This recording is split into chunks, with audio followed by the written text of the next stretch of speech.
Boa noite a todos. Vamos agora iniciar o estudo do livro Consciência Espírita. Estamos analisando o capítulo 6 da obra, o sentido do trabalho do bem em nossas vidas. Já é a quarta parte do nosso estudo e que pode até parecer um pouco extensivo, mas eu quero lembrar que esse capítulo 6, ele tem 70 páginas. É o maior capítulo da obra e por isso nós temos distendido através de vários encontros. Lembro que no nosso canal no YouTube, aquele que queira pode encontrar os estudos anteriores. Mas vamos para a nossa introdução, que sempre fazemos um comentário de algum texto do Espírito Emmanuel. Esse extraído do livro Cartas Universais e Apocalipse, o Evangelho comentado por Emmanuel. Primeira carta a Pedro, capítulo 2, versículo 16, que diz o seguinte: observa o amparo de Deus. Deus te ajuda para que te ajudes e dar-te-á sempre o auxílio máximo, desde que não faltes com o teu concurso no desenvolvimento e no aperfeiçoamento da obra da criação, pelo menos com o mínimo do que sabes, podes e deves fazer. Vamos aqui fazer algumas observações para servir de introdução ao nosso estudo dessa noite. Emmanuel aqui nos convida a fazer algo que muitas vezes nós nos descuidamos, mas justamente por estarmos trabalhando a questão da consciência espírita, do despertamento dessa consciência, nós podemos analisar quando ele diz observa o amparo de Deus, nos chamando a atenção para que procuremos perceber através da busca do entendimento espiritual daquilo que nos acontece. E aonde normalmente a ajuda, o amparo divino está oculto em termos de percepção material. E é preciso estarmos trabalhando essa sensibilidade espiritual em nós para que de fato possamos não só perceber essa ajuda, como o amparo constante de Deus para conosco. Emmanuel continua dizendo, para que te ajudes e dar-te-á sempre o auxílio máximo, desde que não faltes com o teu concurso no desenvolvimento e no aperfeiçoamento da criação. É porque, como nós temos comentado aqui, a doutrina espírita procura nos conscientizar a um trabalho de mão dupla, de parceria com a espiritualidade, aonde os espíritos benfeitores possam nos ter como instrumentos na execução através das mãos e do corpo físico que temos e que temporariamente eles não possuem. Mas esse trabalho, ele só logra êxito na medida em que aquilo que recebemos de esclarecimento, de percepção nova sobre a vida, seja utilizada, como diz aqui Emmanuel, no concurso, no desenvolvimento e no aperfeiçoamento da obra da criação, pelo menos com o mínimo do que sabes, podes e deves fazer. Nós percebemos, principalmente nos romances referentes ao cristianismo primitivo, que Emmanuel nos trouxe através da psicografia de Francisco Cândido Xavier, esse trabalho de parceria intenso, contínuo, entre aqueles que deram prosseguimento à obra do Cristo, na difusão, na vivência, na exemplificação. E aquilo que ali é colocado nos romances por Emmanuel é para qualificar e intensificar a nossa convicção na realidade espiritual da vida e do trabalho dessa sensibilidade ao trabalho que a espiritualidade sempre quis e deseja fazer através de nós. Então é nessa linha que nós entendemos esse texto da primeira carta de Pedro, capítulo 2, versículo 16. Vamos então dar início ao nosso estudo, o sentido do trabalho do bem em nossas vidas, que tem analisado de uma forma bem profunda aquela parábola chamada parábola do filho pródigo, aqui também chamada de a parábola dos dois irmãos, procurando extrair o máximo do texto dessa parábola em termos de contextualização espiritual nos dias em que estamos vivendo e no aproveitamento das lições que a doutrina espírita nos faculta. Vamos para o primeiro texto de hoje. Já analisando aquela parte quase final da parábola, quando o filho mais jovem, ao ir para terras distantes, perder tudo o que houvera recebido de herança e começar a passar necessidade e fome, trabalha com porcos, desejando mesmo comer as bolotas, os restos das comidas dos porcos, até que ele cai em si. E é a partir daí que nós estamos analisando agora. O filho gozador cai em si e percebe que a carência por ele sofrida era resultado do distanciamento da casa do pai. Lembra-se de que lá havia abundância, enquanto ele estava padecendo necessidades pela escolha equivocada que havia feito. Na análise do conteúdo desse parágrafo,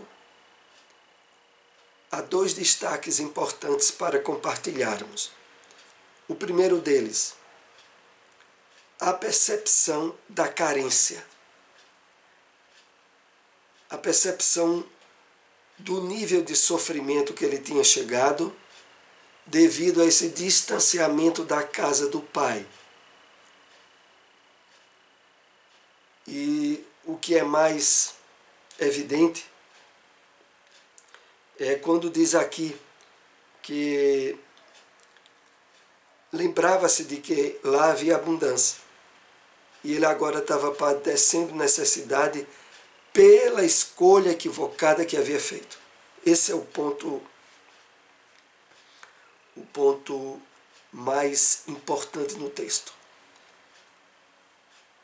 Porque para dar início ao trabalho de renovação que esse filho iria fazer, o primeiro ponto fundamental foi dele perceber que ele estava sofrendo as consequências de sua atitude, de não ficar responsabilizando os outros, nem as circunstâncias, pelo que ele estava passando. Se ele fosse manter-se no comportamento de desamor e de desequilíbrio, ele iria procurar fazer como muitos fazem, ao colher dores e frustrações pelas escolhas mal feitas, de ficar responsabilizando os outros, as situações. Não, eu estou sofrendo assim, mas é por causa de fulano. Não, eu estou sofrendo assim, é por causa dessa situação. Parar de estar responsabilizando fatores e circunstâncias externas pelos nossos estados íntimos é o primeiro passo mais importante. E foi esse que foi dado pelo filho mais jovem, quando ele passando por necessidade, lembrou-se de que na casa do Pai, lá ele tinha tudo em abundância. Prossigamos. É fundamental para cada um de nós esse cair em si mesmo, tomando consciência dos próprios atos, refletindo sobre as causas de toda a carência de hoje, que resulta do abuso de ontem. Com o entendimento espiritual da vida, tal como nos é possibilitado pela revelação espírita, nós aprendemos que as leis divinas regem tudo, quer no mundo físico, quer no mundo espiritual. E de que essas leis estão assentadas, sobretudo, na justiça, no amor e na misericórdia. E que se agora nós estamos passando por situações problemáticas, sempre devemos procurar as causas verdadeiras dentro de nós mesmos. E não ficar atribuindo a fatores externos. Por isso o texto aqui diz, é fundamental para cada um de nós esse cair em si mesmo. Antes, quando não tínhamos o conhecimento que a doutrina espírita nos deu, poderíamos estar culpando o Satanás, estar culpando fatores externos, está transferindo culpa para outrem, mas não agora, com a iluminação que o Espiritismo nos deu em nosso entendimento. Agora nós sempre somos voltados a procurar dentro de nós as respostas e as causas. E quando tomamos esse movimento, ele se assemelha àquele vivido pelo filho mais jovem, quando ele resolve voltar à casa do pai, ao perceber que aquela situação problemática que ele passava tinha como único responsável e principal ele mesmo. Outra parte aqui no texto que é importante refletirmos é: as causas de toda a carência de hoje resulta do abuso de ontem. Se face às circunstâncias, inclusive essa que estamos passando, da pandemia do coronavírus, dessa provação coletiva, se nos sentimos e percebemos que somos mais atingidos do que outros, em alguns aspectos, esses fatores devem nos levar à busca do autoconhecimento, da espiritualização nossa, mais intensa agora nesse período, de aprofundarmos o entendimento nosso da realidade espiritual da vida. Para isso a doutrina espírita é riquíssima de obras, de livros que analisam e trazem a realidade do mundo espiritual em detalhes para qualquer um de nós. Então, aproveitar mais esse momento de impacto generalizado em que a humanidade está vivendo para um maior despertamento espiritual em nós. Deus, que é a grande energia do amor, criou o universo por amor e para o amor, e não realiza nenhuma ação que seja injusta. Aquilo que achamos injusto é resultado de nossa avaliação equivocada ou superficial. Há uma parte no Evangelho segundo o Espiritismo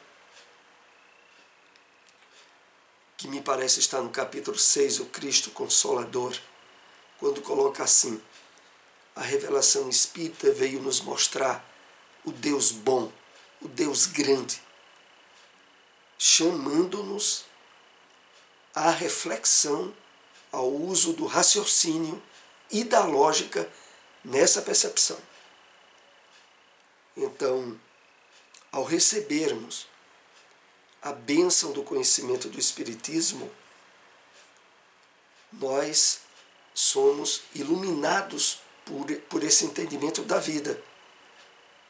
Então, se a situação que passamos agora é geradora de uma série de aflições que poderiam até nos parecer injusta, busquemos aprimorar o entendimento nosso sobre a verdadeira vida.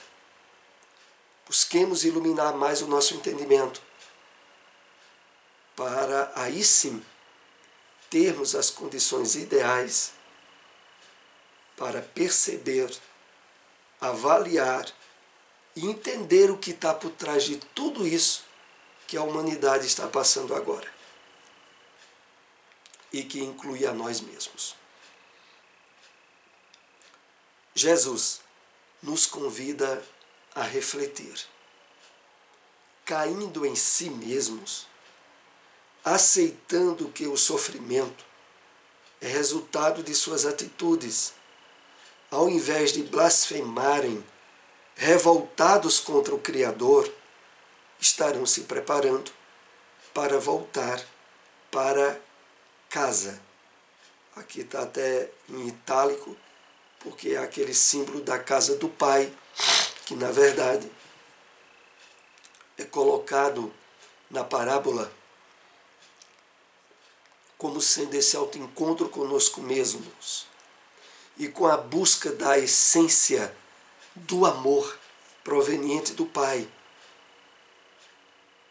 Mas ainda voltando aqui ao texto, é importante quando diz assim: aceitando que o sofrimento é resultado de suas atitudes. Ao invés de blasfemarem revoltados contra o Criador.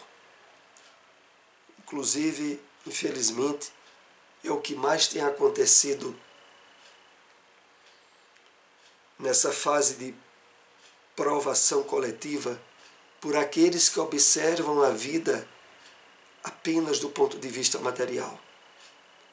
Para esses, a situação de uma pandemia que se arrasta há mais de um ano é mais do que calamitosa, é geradora de revolta, o que inclusive abre portas a processos depressivos, de desequilíbrios emocionais. Mais do que nunca, nós precisamos ampliar esse contato nosso com a espiritualidade do bem, espiritualidade elevada, para mantermos estáveis e equilibrados o nosso psiquismo, as nossas emoções, enfrentando todo esse período pandêmico de cabeça erguida, de confiança em Deus, de certeza da atuação das leis divinas, por mais desastrosas que estejam sendo as medidas que, sobretudo no Brasil, estão sendo tomadas de combate à pandemia. Hoje, o Brasil é o líder mundial na média de casos diários, tanto de detectação de pessoas com o vírus, como de mortes. E por trás disso tudo, como nós aprendemos com a doutrina, há fatores espirituais imperceptíveis para a maioria das pessoas. Mas a certeza do amor estabelecido nas leis divinas, da providência e da misericórdia do Pai, é importantíssimo para sustentarmos de cabeça erguida, de pés firmes, todo esse período que estamos vivendo agora. Reencarnamos para desenvolver a autoconsciência. O cair em si apregoado pela parábola. Esse despertar da consciência nos leva a compreender que o objetivo da vida é desenvolver o amor, o bem, e não produzir sofrimento, tampouco prazer a qualquer custo. Então a doutrina espírita nos dá a compreensão mais elevada possível sobre a reencarnação, sobre a lei de causa e efeito, sobre os objetivos da reencarnação.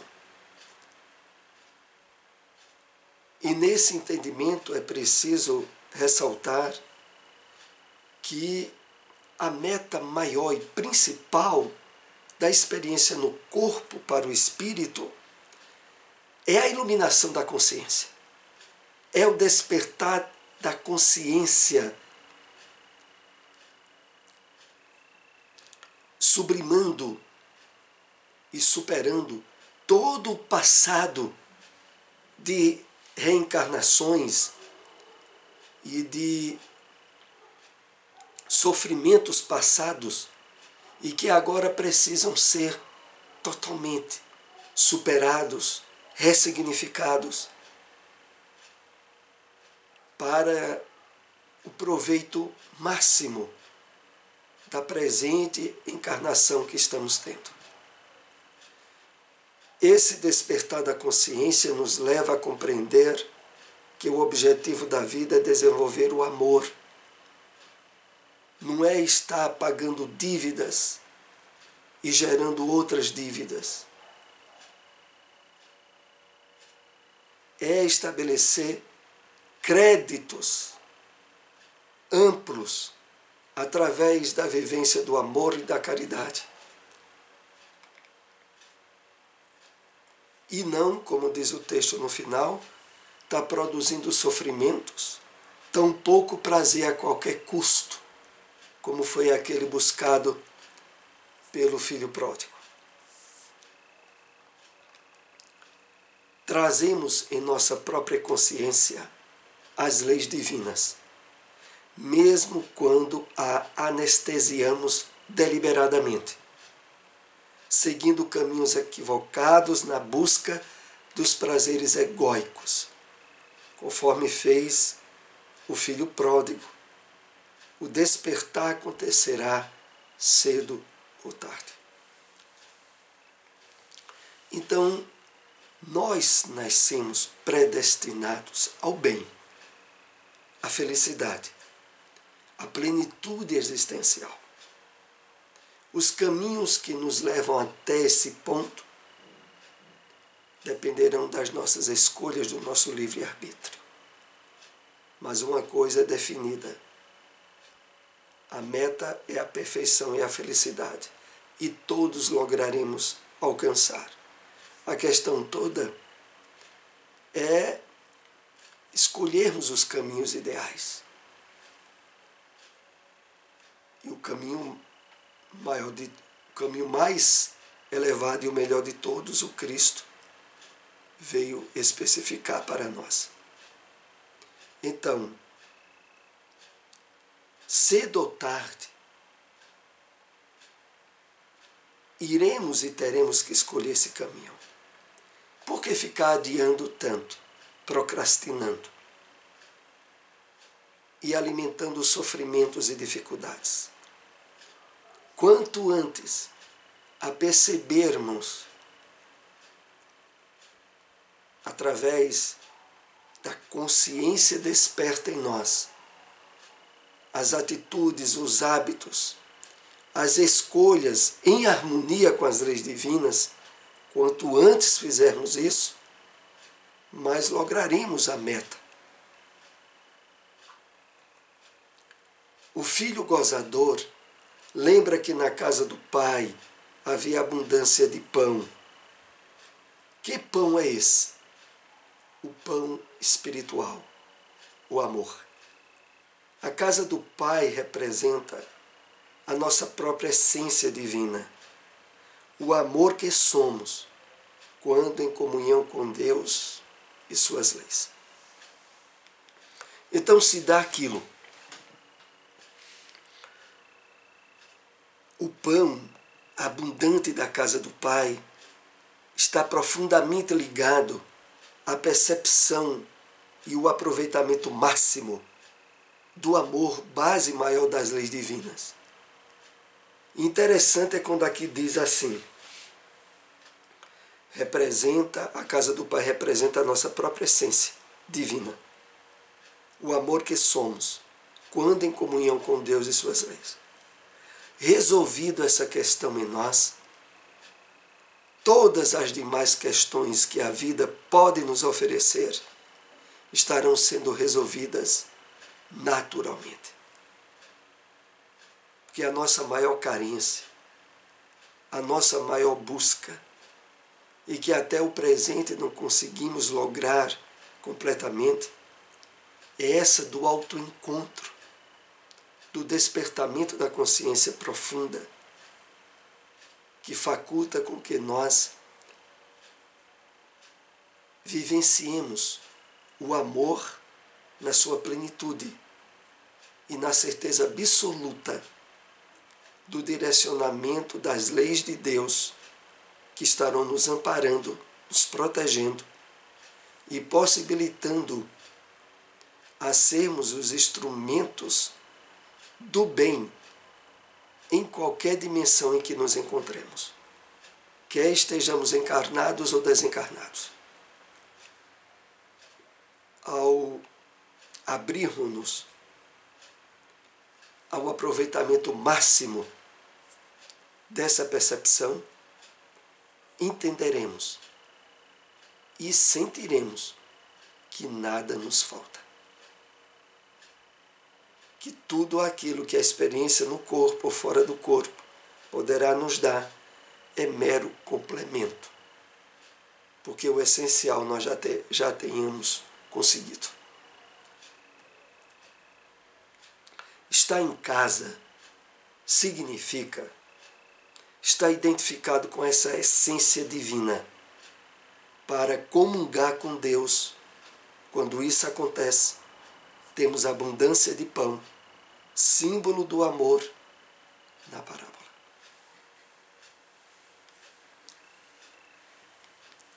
Então, estar em casa é estar identificado plenamente com a essência divina para comungar com Deus na casa maior, na casa verdadeira, no nosso íntimo. Quando isso acontece, temos abundância de pão, símbolo do amor na parábola.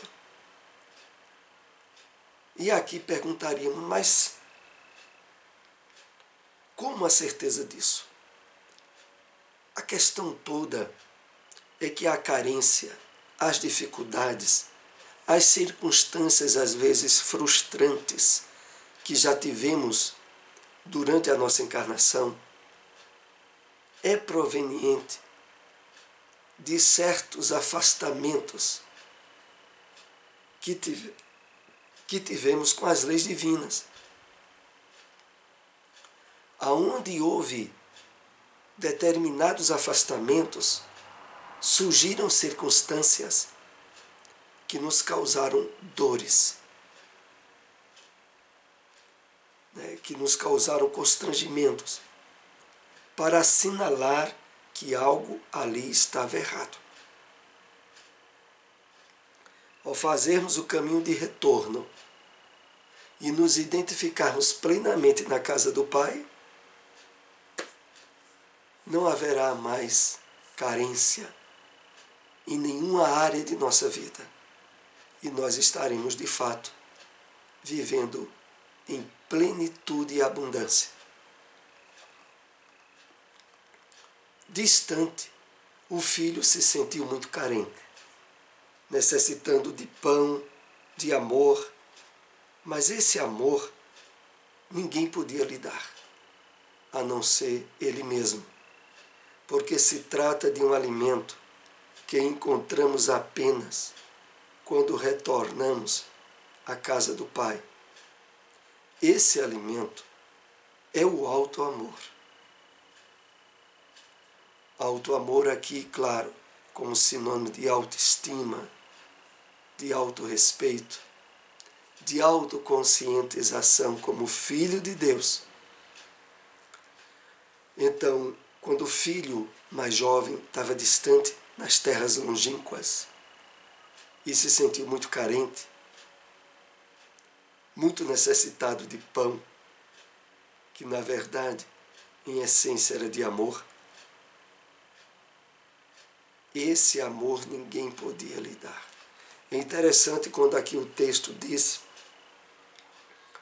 e ressalta que esse amor começa e se plenifica a partir do alto amor.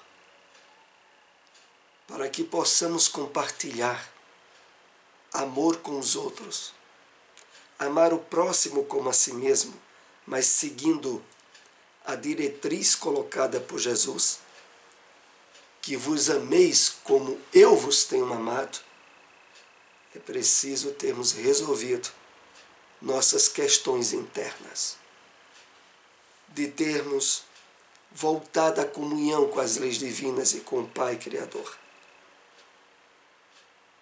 O que, na verdade, se torna sinônimo desse primeiro trabalho de alto amor, para a partir daí estarmos habilitados a compartilhar com qualidade o amor com os outros, nos relacionamentos em qualquer área que atuemos. E, concluindo essa parte do estudo de hoje, esse texto. O filho pródigo estava espiritualmente caído. Ele pensa então em se reerguer, em se levantar. Portanto, um ato de alto amor. O filho pródigo, como qualquer de nós, tem um potencial dentro de si mesmo para se reabilitar, bastando que eu queira. Eu lembro aqui, em relação a esse texto, aquela situação que foi vivida pelo espírito André Luiz na abertura do livro Nosso Lar, onde há aquela descrição do umbral, onde André Luiz tinha padecido por 9 anos. 9 anos nos quais ele esteve alimentando revolta, contrariedade, tristeza e sofrimento. Não obstante, durante todo aquele período, ele era visitado por espíritos do bem, mas que não encontravam nenhuma brecha que possibilitasse ajudá-lo, nem a sua própria mãe, que também o tinha visitado várias vezes. Até que ele chega ao ponto em que cai a ficha, a semelhança do filho pródigo, quando ele cai em si e percebe o nível de carência que estava, e no caso de André Luiz, leva o pensamento em prece, em oração, agora uma oração contrida, estabelecida na humildade, e de imediato tinha Clarência ao seu lado para lhe socorrer e lhe levar para a comunidade de Nosso Lar.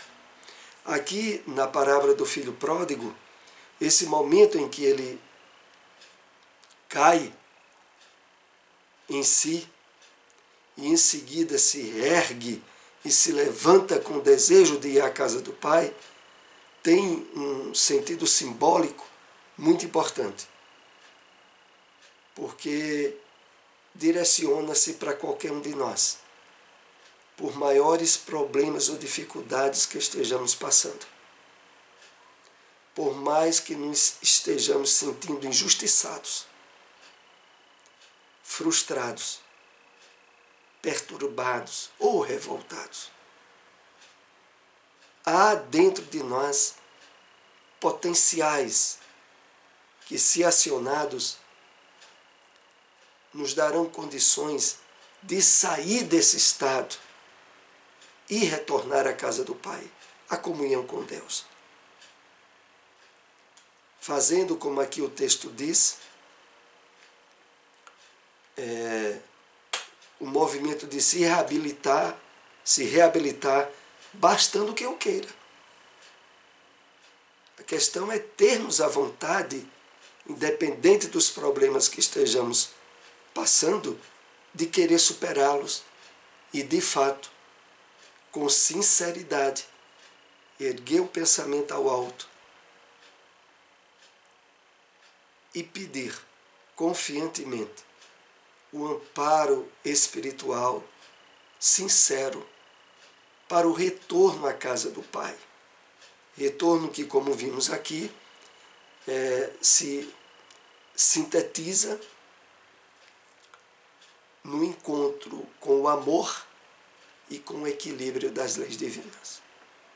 Bom, o estudo desse capítulo ainda prosseguirá em outro encontro. Aqueles que puderem compartilhar, agradecemos muito, e posteriormente esse vídeo estará também em nosso canal no YouTube. Uma boa noite para todos.